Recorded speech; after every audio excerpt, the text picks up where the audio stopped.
Novembre 2023, Voyager 1, à plus de 15 milliards de miles de la Terre, transmettait encore, recevait encore des commandes. La NASA affirme que la sonde Voyager 1, l'objet fabriqué par l'humanité le plus éloigné dans l'univers, envoie à nouveau des informations exploitables vers la Terre. Pourtant, les données scientifiques contenues dans son signal s'étaient fragmentées en un binaire corrompu qu'aucun instrument sur Terre ne pouvait lire. À cette distance, il n'existe aucun bouton de redémarrage, aucune équipe de réparation non plus. Chaque commande met plus de 22 heures à arriver et chaque réponse met encore 22 heures pour revenir. Et maintenant, la seule machine que l'humanité ait jamais envoyée au-delà des limites du système solaire, renvoyée du Carabia. Ce qu'ils ont récupéré de ce signal brisé allait contraindre les scientifiques à réécrire ce qu'ils pensaient savoir sur la frontière entre le Soleil et la galaxie. Le signal qui ne devrait pas exister. Les données ont commencé à revenir de travers. Les mesures de l'environnement autour de Voyager 1 se comportaient d'une manière qui ne correspondait pas au modèle censé décrire cette région. Le nombre de particules variait selon des schémas qui semblaient n'obéir à aucun rythme connu. Le champ magnétique entourant la sonde s'orientait de façon qui défiait l'image théorique que les scientifiques avaient construite pendant des décennies. Et le plasma, ce gaz ionisé très ténu qui remplit l'espace entre les étoiles, était plus dense qu'il n'aurait dû l'être et devenait encore plus dense à mesure que la sonde avançait. Les ingénieurs du Jet Propulsion Laboratory de la NASA suivaient le voyage de Voyager 1 depuis des décennies. Ils l'avaient vu passer près de Jupiter, contourner Saturne, puis s'élever hors du plan du système solaire. Ils l'avaient observé franchir frontière après frontière, chacune apportant de nouvelles données, chacune rapprochant un peu plus les modèles de la réalité. Mais ce qui revenait maintenant n'était pas un simple ajustement. La frontière entre l'influence du Soleil et l'espace interstellaire, cette limite que les scientifiques théorisaient depuis des générations, ne se comportait pas comme prévu. Ce que mesurait Voyager 1 là-bas n'était pas le bord calme que les scientifiques avaient imaginé, la bulle autour de notre système solaire. Pour comprendre ce que Voyager a découvert, il faut d'abord comprendre ce que les scientifiques s'attendaient à trouver. Et il faut comprendre l'héliosphère. Le Soleil ne se contente pas de rester immobile en brillant. Il exhale en permanence. Un flux de particules chargées, électrons, protons, le plasma brut d'une étoile, s'échappe du Soleil dans toutes les directions à environ 1 million de miles par heure. C'est le vent solaire et il ne s'arrête ni à l'orbite de la Terre, ni à celle de Mars, ni à celle de Jupiter, ni même à celle de Neptune. Il continue de s'étendre, remplissant un volume immense d'espace avec la matière du Soleil, tout en transportant son champ magnétique étiré et façonné par cette pression constante vers l'extérieur. Toute cette région, tout ce qui est gonflé et dominé par le vent et le champ magnétique du Soleil, s'appelle l'héliosphère. C'est en quelque sorte une bulle, une structure invisible gigantesque qui entoure l'ensemble du système solaire, séparant tout ce qui s'y trouve du milieu interstellaire au-delà. C'est le domaine du Soleil. Chaque planète, chaque lune, chaque comète, astéroïde et grain de poussière en orbite autour de notre étoile existent à l'intérieur. Pendant des décennies, les scientifiques pensaient comprendre comment cette bulle se terminait. L'image était simple et intuitive. À mesure que le vent solaire s'éloigne, il perd progressivement de l'énergie sur des milliards de miles. Finalement, bien au-delà de l'orbite de Neptune, la pression vers l'extérieur du vent solaire et la pression vers l'intérieur du milieu interstellaire atteignent un équilibre. Le vent ralentit, s'arrête, puis s'évanouit. L'influence du Soleil se dissout et de l'autre côté de cette frontière se trouve le milieu interstellaire, un gaz raréfié, de la poussière et des champs magnétiques qui remplissent l'espace entre les étoiles, froid, calme et largement vide. La frontière elle-même, appelée héliopause, était censée être relativement lisse, une zone de transition progressive où un environnement s'efface au profit de l'autre. Les scientifiques s'attendaient à ce que les particules solaires s'amenuisent lentement. Ils pensaient que les rayons cosmiques galactiques, ces particules à haute énergie issues de supernovae et d'autres événements violents dans la galaxie, augmenteraient progressivement de l'autre côté.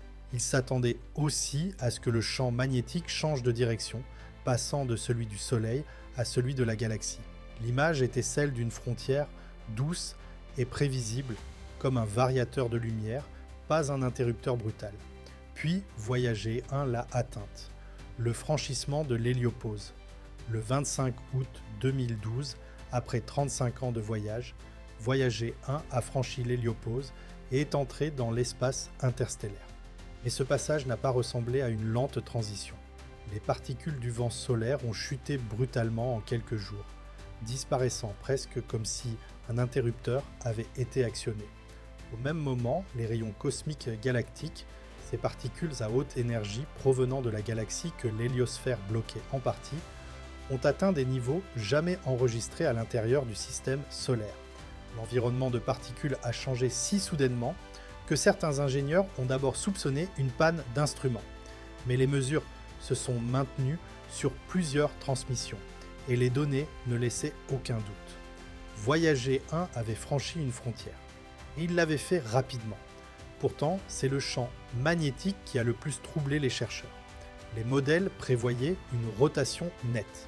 À l'intérieur de l'héliosphère, le champ magnétique est façonné par la rotation du Soleil et le flux du vent solaire.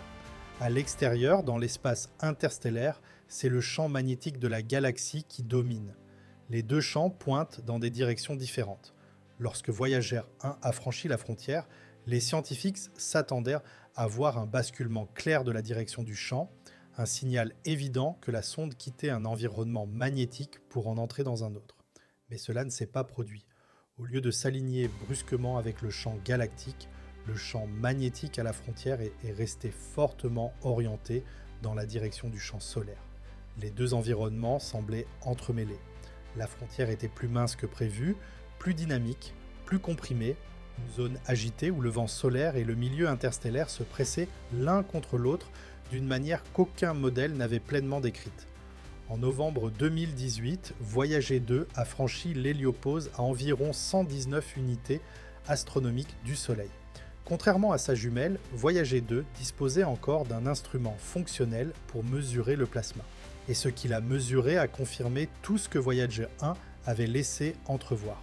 L'héliopause est une membrane mince et fluctuante, façonnée par des forces opposées, dynamiques d'une manière que les modèles théoriques n'avaient jamais capturée. 2 sondes, 2 passages, à 6 ans d'intervalle, et le même résultat. Les données suggéraient que Voyager avait atteint quelque chose de plus violent qu'une simple frontière. Le point de rencontre entre deux vents cosmiques. Une fois les 2 sondes passées de l'autre côté, les données qu'elles ont renvoyées ont commencé à dresser un tableau que personne n'avait imaginé. En 2011, avant même d'avoir franchi l'héliopause, les 2 Voyager avaient détecté quelque chose d'étrange dans l'héliogène, la couche externe turbulente de la bulle solaire, juste avant la frontière. L'héliogène n'était pas uniforme. Elle était remplie d'énormes bulles magnétiques, chacune d'environ 100 millions de miles de diamètre. Elle s'était formée là où le champ magnétique du Soleil s'était tordu et replié sous la pression du milieu interstellaire qui poussait vers l'intérieur. Personne ne les avait prédites. Aucun modèle ne les avait anticipées. Elles existaient dans une région que jamais aucune sonde n'avait explorée. Et elles n'ont été découvertes que parce que 2 engins vieillissants se trouvaient au bon endroit, au bon moment. Au-delà de l'héliopause, l'étrangeté ne faisait que s'intensifier. En 2021, des scientifiques analysant le sous-système d'ondes plasma de Voyager ont identifié un signal qui n'avait pas sa place dans la vision théorique de l'espace interstellaire. C'était un bourdonnement continu à basse fréquence, une vibration stable, persistant, sur des années de mesures, générée par les oscillations naturelles du plasma interstellaire. En mesurant la fréquence de ce bourdonnement, les scientifiques ont pu calculer la densité d'électrons de l'espace environnant. Les résultats étaient cohérents et plus élevés que prévu. Le milieu interstellaire autour de notre système solaire était plus dense que ce que les modèles indiquaient, et cette densité augmentait à mesure que Voyager s'éloignait. En octobre 2020, les astronomes avaient déjà confirmé une augmentation significative et inattendue de la densité de plasma au-delà de l'héliopause. La frontière entre le Soleil et la galaxie n'était pas un vide presque total comme on l'imaginait, elle était structurée, mesurable, active. Et puis, il y avait les tempêtes solaires. En 2013, Voyager 1 a détecté des sursauts d'ondes plasma déclenchés par des éruptions solaires survenues près du Soleil des mois, voire des années auparavant. Les ondes de choc issues de ces tempêtes avaient parcouru des milliards de miles, traversé l'héliopause et continué encore de se propager dans l'espace interstellaire lorsque la sonde les a détectées. La frontière entre le domaine du Soleil et le milieu interstellaire n'était donc pas hermétique. L'énergie la traversait dans les deux sens. Le système solaire et la galaxie n'étaient pas deux environnements séparés par une ligne nette. Ils interagissaient en permanence à travers une frontière vivante, animée par la pression, le plasma et les forces magnétiques. Le bord du système solaire était un lieu de collision entre deux environnements cosmiques. Et plus les scientifiques examinaient ce que Voyager mesurait dans cette zone de collision, plus cela ressemblait à quelque chose qu'aucun modèle théorique n'avait jamais envisagé. Le mur à la frontière du système solaire. Pendant des générations, l'histoire du bord du système solaire était celle d'une disparition progressive. Le vent solaire s'éloigne, s'affaiblit sur des milliards de miles, puis finit par se dissoudre dans le milieu interstellaire.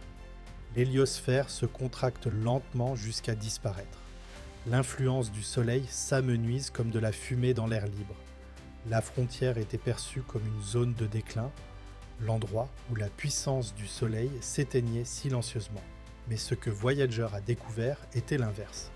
Le vent solaire, lancé à grande vitesse vers l'extérieur, entre en collision avec le gaz interstellaire qui afflue depuis la galaxie. Cette collision produit une région comprimée, une zone dense et turbulente de plasma surchauffé, où la force du vent solaire est brutalement arrêtée et convertie en chaleur et en pression. Les deux flux s'entrechoquent et la matière piégée entre eux est comprimée et chauffée à des températures bien plus élevées que celles produites séparément par chaque environnement. Certains chercheurs décrivent cette région comme une sorte de mur entourant le système solaire. L'héliosphère elle-même est plus comprimée que ce que les premiers modèles prévoyaient, écrasée vers l'intérieur par la pression du milieu interstellaire qui pousse de l'extérieur. Le choc terminal, le point où le vent solaire ralentit pour passer d'une vitesse supersonique à subsonique, se situe à des distances différentes selon les directions du système solaire. Cela confirme que toute la structure est asymétrique, déformée par la direction et la pression du milieu interstellaire environnant. Le Soleil se déplace à travers une région appelée le nuage interstellaire local, un flux de gaz partiellement ionisé, et le champ magnétique de ce nuage plie et façonne l'héliosphère depuis l'extérieur d'une manière qu'aucun modèle interne ne pouvait pleinement capturer. Ce que signifie cette découverte. Les implications des mesures de Voyager à la frontière entre le Soleil et la galaxie sont multiples. Pour toute mission future qui tenterait de franchir l'héliopause, habitée ou non, l'environnement radiatif de l'autre côté n'est plus théorique. Voyager l'a mesuré directement, des niveaux élevés et constants de rayonnement cosmique galactique que les simulations n'avaient pas entièrement anticipé. Les exigences de conception pour survivre dans cet environnement reposent désormais sur des données réelles. Pour la première fois, l'interaction magnétique à la frontière redessine encore davantage notre compréhension. Plutôt qu'une séparation nette entre le champ magnétique du Soleil et celui de la galaxie, les deux champs se drapent et se mélangent le long de la frontière, se superposant d'une manière qui étend l'influence magnétique du Soleil plus loin dans l'espace interstellaire que prévu. Les ondes de choc solaire traversent la frontière et continuent leur propagation. L'énergie circule dans les deux sens. Le système solaire et le milieu interstellaire ne sont pas isolés l'un de l'autre. Ils sont liés par un échange constant à travers une frontière active et dynamique dans toutes les directions. Et parce que notre héliosphère se comporte probablement comme celle de toutes les étoiles, ce que les sondes ont mesuré ici sert de modèle. Chaque étoile de la Voie lactée est entourée de sa propre version de cette bulle, pressée contre le même milieu interstellaire et façonnée par les mêmes forces. Le mur que Voyager 1 a révélé à la frontière de notre système solaire entoure très probablement toutes les autres étoiles que nous avons observées, ce qu'un engin lancé il y a des décennies a mesuré à travers plus de 15 milliards de miles d'espace est devenu un cadre pour comprendre la structure d'une galaxie entière. Voyager 1 est toujours là-bas, toujours en mouvement, envoyant encore son faible signal à travers une distance si immense que chaque échange prend près de 2 jours. Sa sonde jumelle, Voyager 2, poursuit également son voyage silencieux. Les deux engins sont alimentés par des générateurs thermoélectriques à radioisotopes fonctionnant au plutonium 238 et chaque année leur puissance diminue d'environ 4 watts. Les estimations suggèrent qu'aux alentours de 2030, il n'y aura plus assez d'énergie pour faire fonctionner les instruments scientifiques. Quand ce moment arrivera, Voyager ne s'arrêtera pas. Il deviendra simplement silencieux, il continuera de dériver dans le milieu interstellaire à environ 35 000 miles par heure par rapport au Soleil. Ce même milieu qu'il a été le premier à mesurer directement. Dans environ 40 000 ans, Voyager 1 passera à environ 1,6 années-lumière d'une étoile dans la constellation de la Girafe, Camélo-Pardalis. Ensuite, il orbitera autour du centre de la Voie lactée pendant des centaines de millions d'années, bien après que les montagnes de la Terre se soient érodées en plaine, bien après que les océans aient redessiné les continents, bien après que tout ce que l'humanité a construit soit redevenu poussière. Les deux sondes transportent le disque d'or, un disque de cuivre plaqué or conçu sous la direction de Carl Sagan. Il contient des salutations en 55 langues, des sons naturels de la Terre et de la musique allant de Bach à Chuck Berry. Ce disque est conçu pour durer des centaines de millions d'années. Les chances qu'il soit un jour découvert sont infimes, mais il survivra à presque tout ce qui existe aujourd'hui. C'est un message d'une espèce qui a atteint la limite la plus lointaine qu'elle pouvait atteindre et qui, à cet instant, a choisi de se présenter. Voyager avait été conçu pour une mission de 4 ans, il a fonctionné pendant près de 50 ans, il est devenu le premier objet fabriqué par l'homme à explorer directement la frontière entre le Soleil et la galaxie. Et ce qu'il y a découvert, ce mur, cette turbulence, ce plasma comprimé, cette frontière perméable, cet enchevêtrement magnétique entre deux environnements cosmiques en collision sur des milliards de milles, a répondu à une question que l'humanité se posait depuis que le premier être humain a levé les yeux vers le ciel nocturne. Où s'arrête l'influence du Soleil ? Merci de ta lecture.